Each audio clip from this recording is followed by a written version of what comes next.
In a move that surprised absolutely no one, Los Angeles County, California extended their eviction moratorium another month. I'm Tony, and this is Real Estate Investing and Landlord News.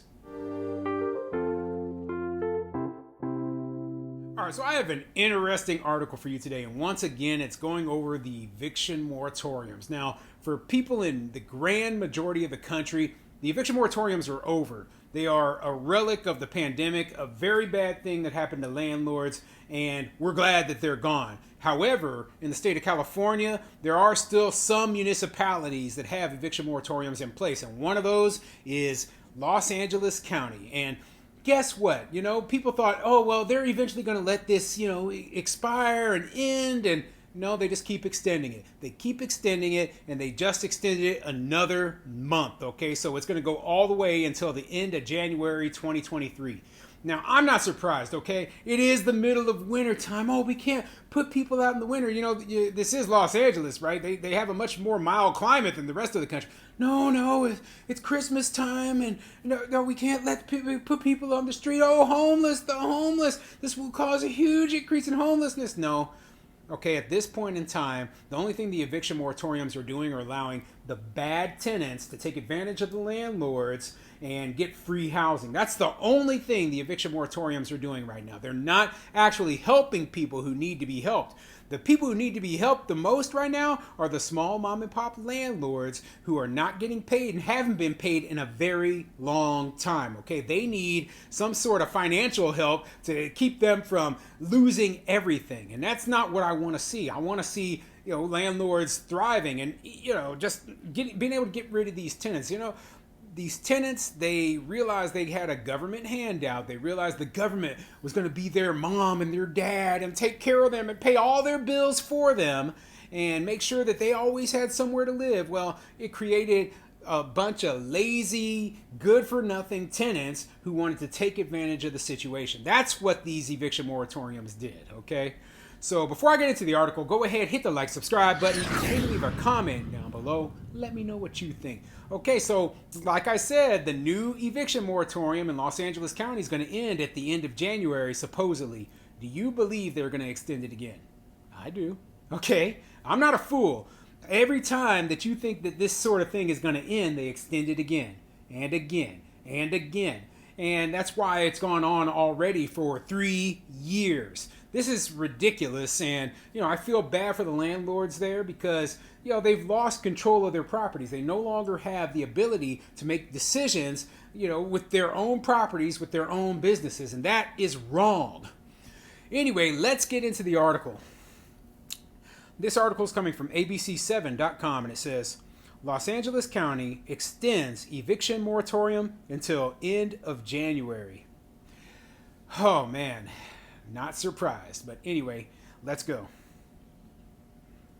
Los Angeles County will extend its eviction moratorium and tenant protections until at least January 31st, with the possibility of stretching them through June and creating a financial relief program for small landlords under a measure approved by the Board of Supervisors Tuesday.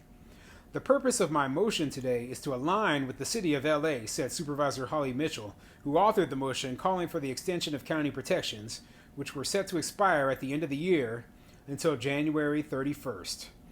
The Los Angeles City Council has already voted to end the city's eviction moratorium and tenant protections on January 31st. So what they're claiming is, we wanted to make sure that the county lined up with the city and that, it was uniform throughout. And I'm calling BS on it, okay? I think that the politicians are, they're still in the pockets of these tenant right groups, right? And they're not thinking with their minds, okay? They're not using logic and common sense.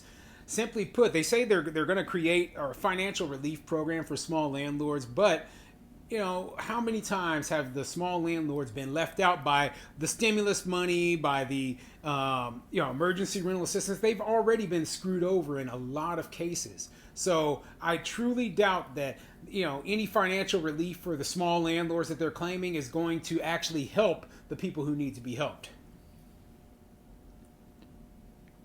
Mitchell's motion also cited the surge of the respiratory illness trifecta of COVID-19, the flu, and RSV that could create further burdens for renters during the winter.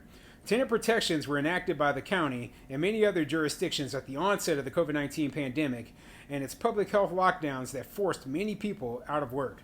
Okay, now they're calling up a bunch of garbage. Okay, they're like, oh, all these illnesses are going around. Listen, illnesses have been going around through all of time. Okay, since the beginning of time, people have been getting sick. Sometimes it's the flu, sometimes it's the cold, sometimes it's more serious. But we cannot stop landlords from operating their businesses based on people getting, the flu, getting RSV or COVID, okay? So we need to get back to a normal. Otherwise, simply put, you guys worry about, oh, well, there's not enough affordable housing. Well, this is why. You put these sort of rules and regulations in place, you punish landlords like this, then you wonder why they want to get out of the business. You wonder why nobody wants to build any, affordable housing within your city. Well, this is why. Within your county, you've got nearly enough affordable housing. Well, this is why. Okay?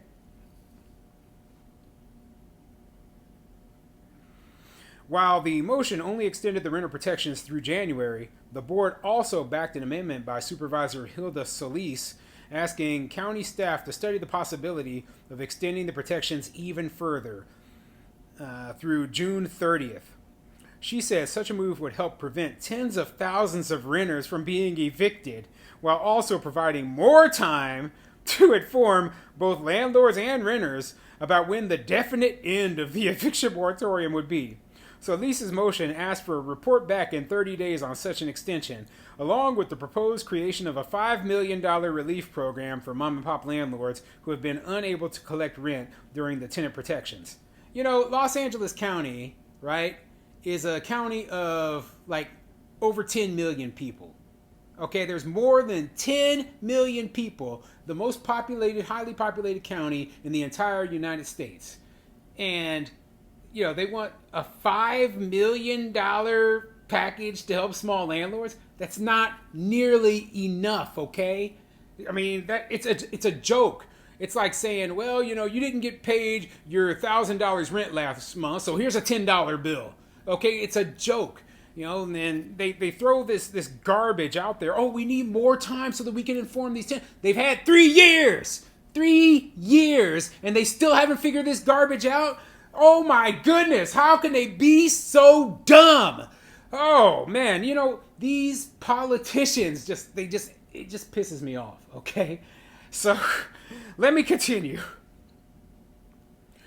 Supervisor Janice Hahn said assistance for small landlords must be included in any future extension of the tenant protections. I do hear a lot from our mom and pop landlords who are struggling to pay their mortgages, she said. I don't think our programs so far have been very helpful to landlords. They're not getting the money. Yeah, well, this supervisor actually, stated some facts there. The programs we've had so far, they're not really helping the landlords and they're not getting the money. Yeah, now I don't know if these programs are still in place, but I remember back when the emergency rental assistance programs were just being put in place, Los Angeles County was one of those places that was saying, hey, we'll pay the tenants directly the emergency rental assistance money, and the landlord would never get paid. Okay, the tenant would take that check that they got for emergency rental assistance, right? They would spend it on whatever else, vacations, cars, big screen TVs, remember, these are smart tenants. They're not idiots, okay? Then they still wouldn't pay the rent, and they couldn't be evicted. So the tenant got to live for free for years, got a huge bonus check from the government. The landlord got nothing, and they lost tons of rent. They couldn't evict these people, and, basically they rewarded bad behavior from the tenants. And what is the motivation for the tenant to want to go back to work at that point, okay? Knowing that, hey, well, I'm already living for free. I'm already doing, the government's taking care of me. The landlord can't evict me, so I might as well just sit on my butt and do nothing. See, this is the problem with these socialist programs. They disincentivize working. They disincentivize people actually doing the things that they need to be doing, and instead they create a whole bunch of welfare mamas and daddies, okay, who are 100% dependent upon the government. So they need to end this eviction moratorium as soon as possible. They do not need to extend it till June of next year. See, you notice in the article, they're already talking about extending it beyond January 31st for another 5 months, all the way until June. That's why I said when I asked earlier, do you believe that it's actually going to end on January 31st? And I said I don't, okay? I know how this stuff works. And even when they say they're going to end it in June, I don't actually believe it's going to end then either. They want this stuff to go on forever. Okay, so landlords in Los Angeles, watch out for this stuff. If you can get the tenant out of your property, sell it. Get rid of it. It's not worth it in my opinion. Yeah, you got some great appreciation out there. But man, do you want to deal with this nonsense? I don't.